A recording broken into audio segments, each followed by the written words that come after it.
Hi, friends and family. Cheers. A little sip of warm tea to get us going. All right. This is a favorite book of mine, The Tale of Peter Rabbit. And this is one of the golden books. The golden books all have the golden edge. And they're a whole fun series of little golden books. I have a few I'm gonna read. So this is the first one, Peter Rabbit, The Tale of Peter Rabbit. This is based on the Beatrix Potter. So pictures by Adriana Mazza Zavazzi. Look at those cute little bunnies. Who doesn't love a bunny? Once upon a time, there were 4 little rabbits, and their names were Flopsy, Mopsy, Cottontail, and Peter. They lived with their mother in the sandbank underneath the root of a very big fir tree. Grandpa and I we see rabbits all the time when we go on our bike rides in the morning. There's always a little brown bunny like this on the trail. We know right where he is. Now, my dears, said old Mrs. Rabbit, one morning you may go into the fields or down the lane, but don't go into Mr. McGregor's garden. Your father had an accident there, and he was put in a pie by Mrs. McGregor. Now run along and don't get into mischief. I'm going out. Then old Mrs. Rabbit took a basket and her umbrella and went through the wood to the Flopsy, Mopsy, and Cottontail, who were good little bunnies, went down the lane to gather blackberries. But Peter, who was very naughty, ran straight away to Mr. McGregor's garden and squeezed under the gate. Look at him. First, he ate some lettuces and some French beans, and then he ate some radishes. And then, feeling rather sick, he went to look for some parsley.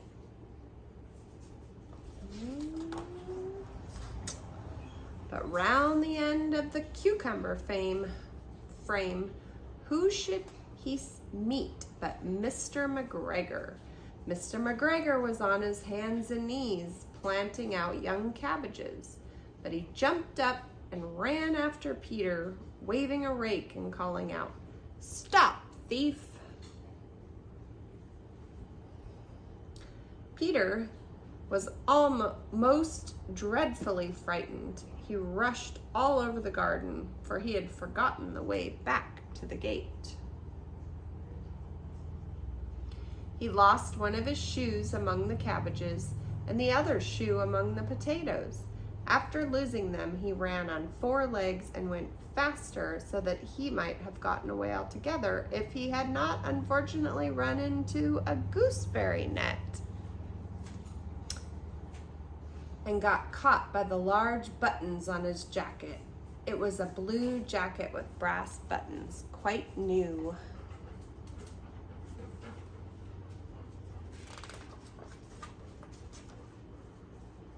Tucker. Peter gave himself up for lost and shed big tears, but his sobs were overheard by some friendly sparrows who flew to him in great excitement and implored him to exert himself.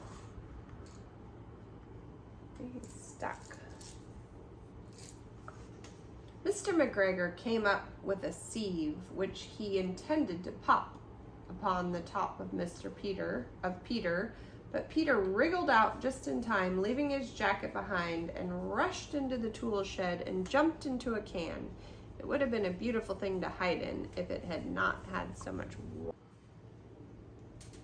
Mr. McGregor was quite sure that Peter was somewhere in the tool shed, perhaps hidden underneath the flower pot. He began to turn them over carefully, looking under each.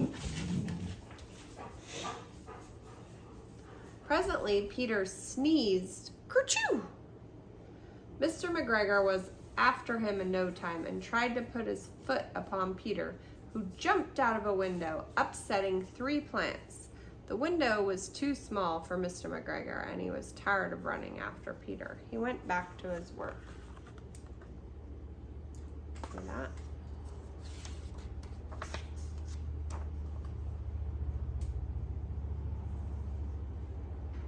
Peter sat down to rest. He was out of breath and trembling with fright, and he had not the least idea of which way to go. Also, he was very damp with sitting in that can. After a time, he began to wander about, going lippity-lippity, not very fast, and looking all around, he found a door in a wall, but it was locked, and there was no room for a fat little rabbit to squeeze underneath. An old mouse was running in and out over the stone doorstep, carrying peas and beans to her family in the wood. Peter asked her the way to the gate, but she had such a large pea in her mouth that she could not answer. She only shook her head at him. Peter began to cry. Poor Peter's lost.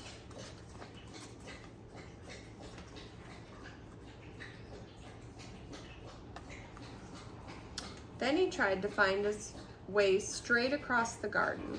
Then he became more and more puzzled. Presently, he came to a pond where Mr. McGregor filled his water cans. A white cat was staring at some goldfish. She sat very, very still, but now and then the tip of her tail twitched as if it were alive. Peter thought it best to go away without speaking to her. He had heard about cats from his cousin, little Benjamin Bunny.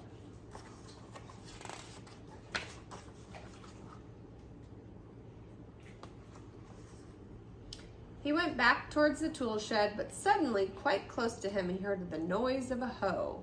Screech! Screech!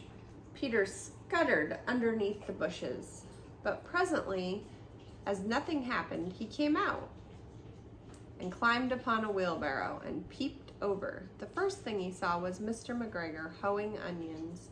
His back was turned towards Peter, and beyond him was the gate. The gate out!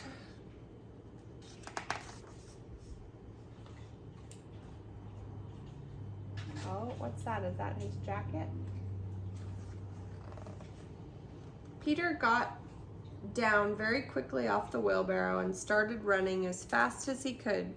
Go along the straight walls behind some black currant bushes. Mr. McGregor caught sight of him at the corner, but Peter did not care. He slipped underneath the gate and was safe at last in the woods outside the garden. Mr. McGregor hung up the little jacket and the shoes for a scarecrow to frighten the blackbirds. Peter never stopped running or looked behind him till he got home to the big fir tree. So I made a scarecrow out of his jacket and shoes.